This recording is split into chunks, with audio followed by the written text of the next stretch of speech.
And a top focus on WION at this hour. Pakistan's political turmoil intensified late on Wednesday with violent nationwide demonstrations in the country. The government has now deployed the military in various areas. Former Prime Minister Imran Khan has been remanded in custody for 8 days on fresh corruption charges following his dramatic detention. As the protests spread and turned violent, Prime Minister Shehbaz Sharif said that it will be dealt with iron hands. Listen in.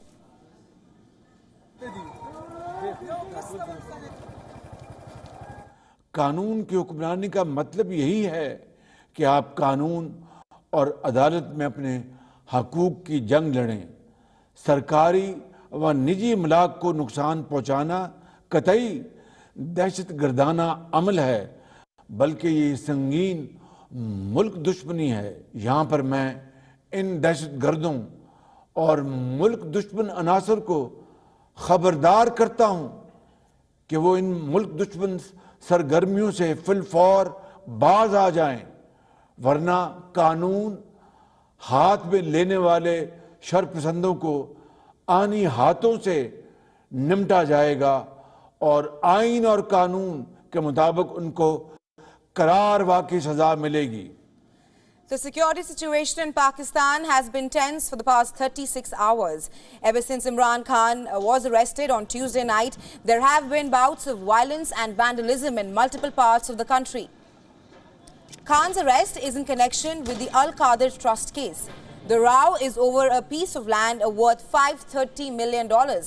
It was bought by a trust owned by Imran Khan and his wife. Reportedly, the trust promised to build an educational institute, but the NAB has alleged that Khan's PTI government struck a deal with a property tycoon, which cost the National Exchequer $239 million. Even as Imran Khan's arrest was just sinking in, other senior PTI leaders were also put behind the bars. Fawad Chaudhry, Pakistan's former Minister of Information and Broadcasting, was arrested in the wee hours of Thursday. He was taken into custody from outside the Pakistan Supreme Court. Another senior leader, Asad Umar, the Secretary General of the PTI, is also in custody. Meanwhile, PTI Vice Chairman Shah Mahmood Qureshi was also arrested on Wednesday. As of now, prohibitory orders are in place in various parts of the country, to name some: Punjab, Peshawar, Pindi, Islamabad, Karachi. The Pakistani army has been called in to maintain law and order in two regions, that is the eastern province of Punjab and Khyber Pakhtunkhwa. Balochistan has also requested for deployment of troops. The government has blocked internet services in big cities. Access has also been restricted on various social media platforms like Twitter and Facebook. Now, at least 6 people have died in demonstrations-related incidents.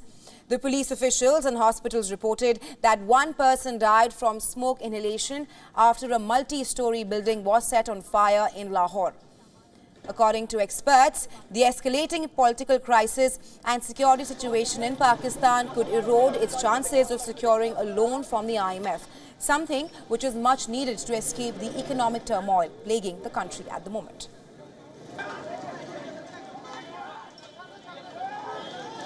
For more on this, we're now being joined by Pakistan Bureau Chief Anas Malik. He's joining us live from Islamabad. Now, hi Anas. The situation remains tense in Pakistan. 2 other PTI leaders have been arrested in the country. The government has deployed the military, and then the warning from the Pakistan Prime Minister. What is expected today? Well, more and more drama, it's what we're expecting today. Over 1,700 arrests in the past 36 hours or so since the time Imran Khan was arrested by the National Accountability Bureau. As per estimates, the PTI claims, and I would emphasize on the word claims, that they say that there have been over 40 deaths, whereas as I talk to you, the independent verification sometime stands somewhere between 8 or 9 deaths in the past 36 hours across the country. Protests have been violent. The military has been called in to assist the civilians setups for aiding the law and order situation, and it's here, very much here where I'm standing in Islamabad. It's not far from where I am in Rawalpindi. It's in Faisalabad, it's in Gujranwala, it's in parts of Punjab.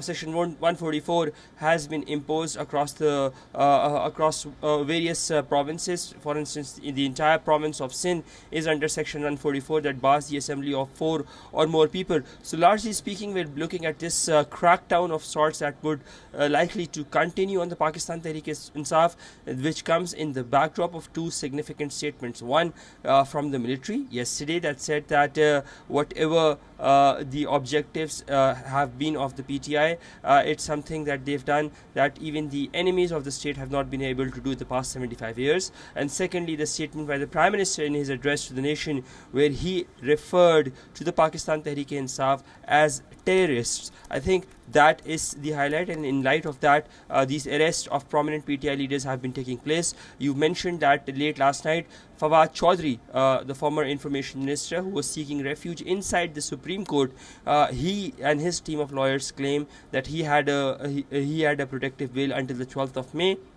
But despite of that, he was in the Supreme Court trying to evade an arrest, and late last night when he came out of the Supreme Court after almost 12 hours, he was then arrested by the police under 3 MPO or maintenance of public order. The same goes for the arrest of Asad Umar, the party secretary general and former finance minister. Right. And late overnight from the Gilgit-Baltistan house, which is a semi-government owned property or a government owned property, we saw the arrest of Shah Mahmood Qureshi. So these protests, they continue, and the overnight raids also continue, which gives a semblance that this is more of a crackdown on the Pakistan Tehreek-e-Insaf.